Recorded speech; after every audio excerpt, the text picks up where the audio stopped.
then myself and a friend thought, how can we make this bigger? So it was mainly just to try and do something that was quite massive. So we thought, right, a year is good. To do 25 press ups over a year, quite a big challenge, but achievable. And yeah, it was great. And to have a small impact on a massive thing is I think is brilliant. And to have an impact for one learner is great. So that's sort of the reason. So to be awarded for that and to be recognised for that across a massive, highly motivated team is fantastic.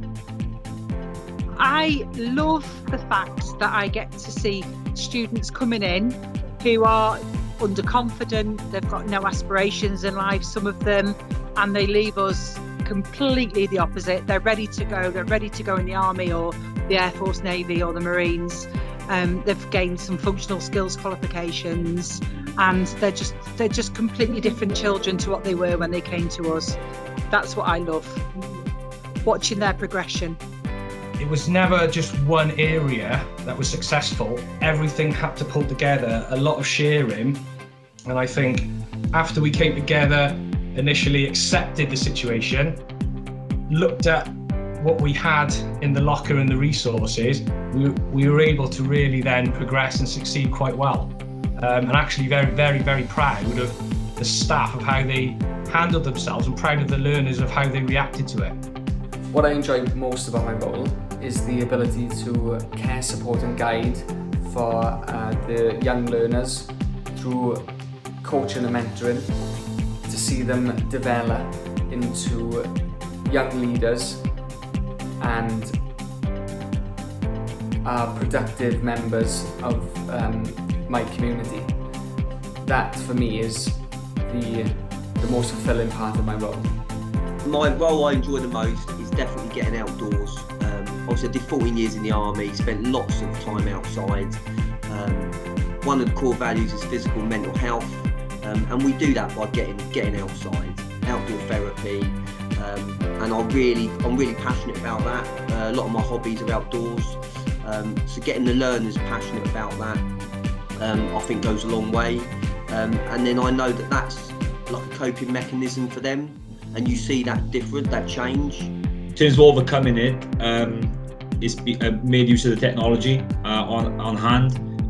We've had some good Teams meetings, for example, and I think that we've been pretty well supported by MPCT as well, from the HR right the way across the board, really, from the leadership. I think it's really helped us be able to get support with our jobs, across the board with our family at the time as well. I think this has been crucial, so that's how I've managed.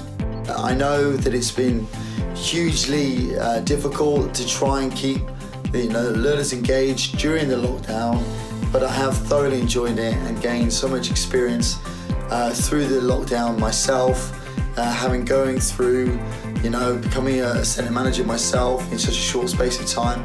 But I have really enjoyed it, and I look forward to the future with MPCT. So again, thank you very much.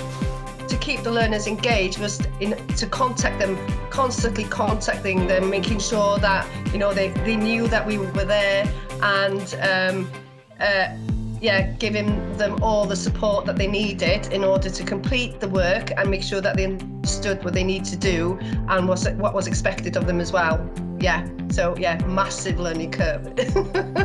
I think the way in which we've overcome that is offering support through different means. So we're doing regular interactive sessions, whether that be offering support one-to-one or whether it be interactive quizzes to keep staff engaged. And at MPCT we're all about fun, motivating people, whether that be our learners or our staff, and I look forward to what the future can hold.